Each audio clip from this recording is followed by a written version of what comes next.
En esta oportunidad, quiero tocar un tema que es muy delicado para el cuerpo de Cristo. Y se trata de cómo hay líderes como al que aludimos en este video, que no tienen amor por las almas y lo único que ha hecho es causar daño a muchas familias. Tengo antecedentes, de que este falso maestro hace ya mucho tiempo viene actuando de una forma irregular. Muchos son los que han sido marginados de esa corporación, pero esa marginación ha sido propiciada por él mismo. Este pastor no acepta que puedan haber hermanos, con más conocimiento y preparación que él. Ya que al haber hermanos con más conocimiento quedan en evidencia sus errores doctrinales. En varias oportunidades, se le acercaron hermanos para señalarle sobre algunos errores en cuanto a la doctrina, pero él no recibe a nadie, porque se cree teólogo sin haber tomado un curso de teología, él cree tener la razón y además a esta altura no reconocería ante la congregación, que se ha equivocado tanto en decisiones, como en temas doctrinales. Muchas de las personas, que fueron marginadas de esta corporación, nunca han tenido la tribuna para preguntar el por qué fueron expulsados, sin embargo se usa el púlpito para decir mentiras e inventar situaciones para justificar la expulsión y marginación de algunos hermanos. Este falso maestro, ejerce una disciplina que no es bíblica, y este actuar obedece solo a una persona, que por defender su filosofía y manera de pensar, es capaz de causar daño sin importar que detrás de las personas dañadas, haya familias enteras. Con respecto a la disciplina, pongámonos en el caso de que hay hermanos que efectivamente han actuado mal, ¿cuáles serían los protocolos bíblicos para aplicar? Considere 3 puntos en cuanto a este asunto. 1. Las personas que se han de disciplinar. 2. El proceso de la disciplina. 3. El propósito de la disciplina. Las personas que se han de disciplinar. La Biblia señala por lo menos 4 categorías de personas que la Iglesia ha de disciplinar. A. La persona que comete un mal contra un hermano. Mateo 18 versos 15 al 17. B. La persona culpable de inmoralidad. Primera de Corintios 5 versos 1 al 13. C. La persona que es culpable de conducta escandalosa. Segunda de Tesalonicenses 3 versos 6. D. La persona que es culpable de herejía.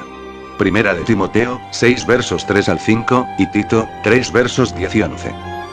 El proceso de la disciplina. La Biblia nos instruye en cuanto al proceso de administrar la disciplina en la Iglesia.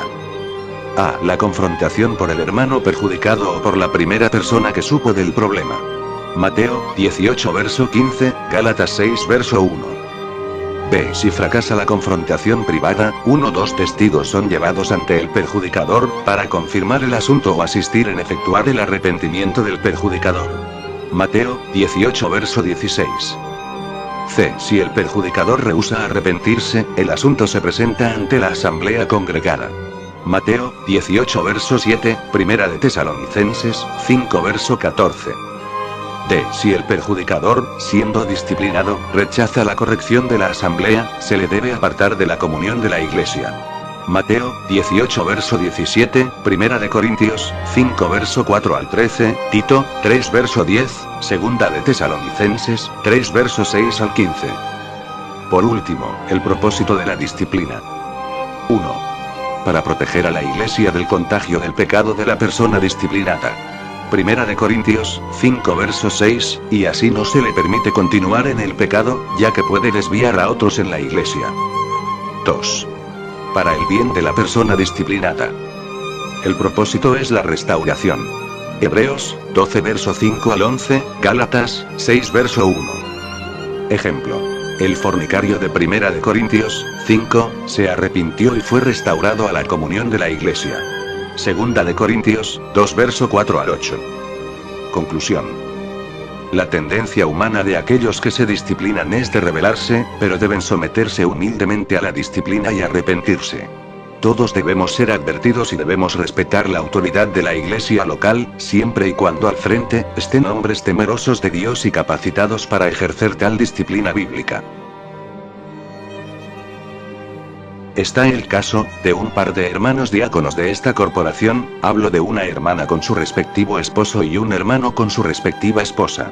Resulta que estos hermanos diáconos tenían vidas dobles, eran amantes hace mucho tiempo, y cuando este pastor supo del caso, increíblemente actuó como manda la escritura. Pero, ¿por qué en este caso actuó distinto a otros? ¿Porque con ellos no se ensañó siendo que cometieron inmoralidad sexual? Muy fácil, esta hermana exdiácono tiene un muy buen pasar económico, al igual que el hermano exdiácono que era su amante.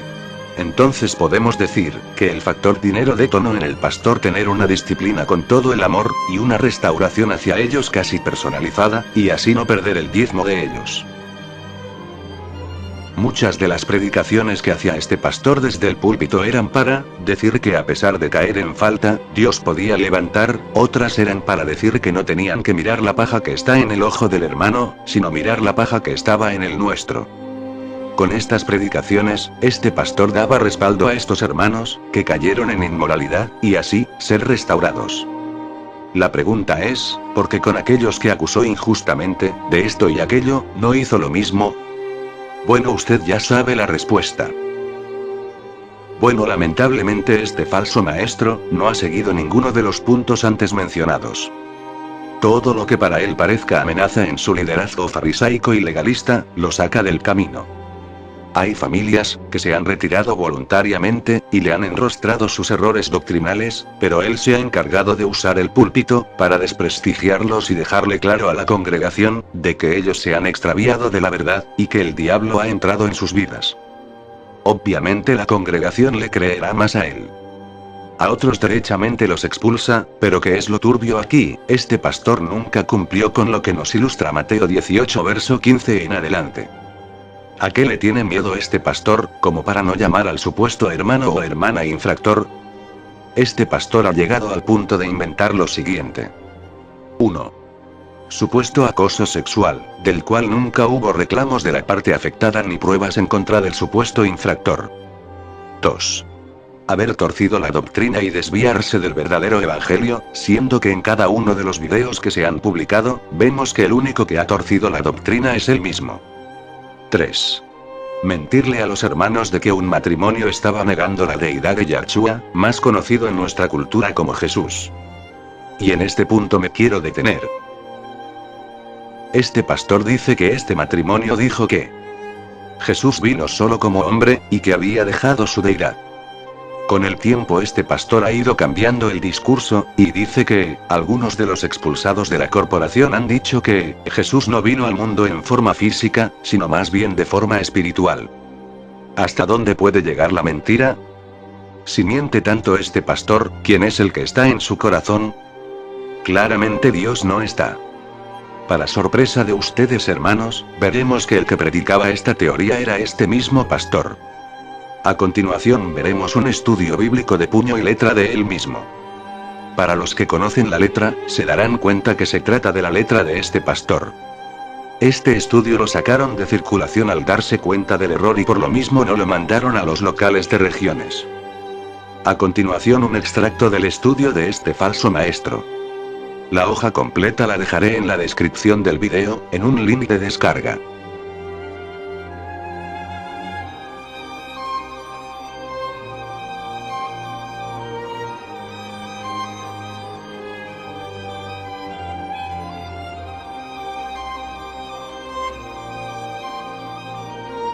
Como usted pudo haber leído, este estudio fue escrito por este falso maestro, o mejor dicho fue copiado de una página mariana, o sea son estudios católicos.